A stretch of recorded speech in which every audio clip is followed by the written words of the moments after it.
Hi friends, నేను వచ్చేసా. ఈరోజైతే ఫుల్ వాన పడుతుంది మా ఊర్లో. అయితే వేడి వేడి బజ్జీలు అయితే వేసుకొని తిందామని చాలా రోజులు అవుతుంది. నేను ఇంట్లో బజ్జీలు చేసుకోవడం ఒక 4-5 ఇయర్స్ అవుతుంది. నేను చాలా ఇయర్స్ అవుతుంది అనమాట బజ్జీలు వేసుకొని తిని. ఈరోజు వాన పడుతుందని తొందరగా షాప్ బంద్ చేసి వచ్చేసి బజ్జీలు వేసుకుంటున్నాను. చూడండి, ఇదిగోండి బజ్జీలు అయితే వేసేసా. ఇదిగోండి,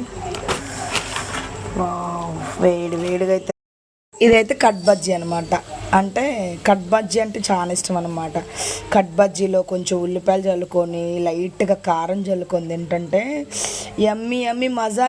కట్ బజ్జీ అయితే అవుతుంది, కానీ ఫుల్గా వాన అయితే పడుతుంది మా ఊర్లో.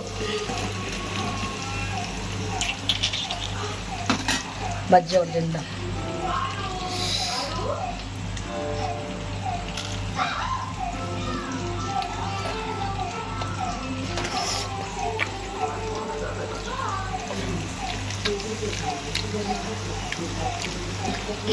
ఇంకా వస్తుంది నవ్వుతుంటే.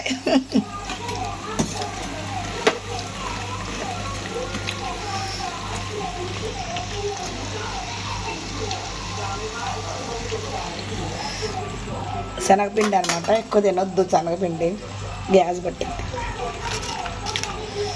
ఇది క్రంచీకి రావాలంటే కొంచెం అంత బియ్యం పిండి వేసుకోండి.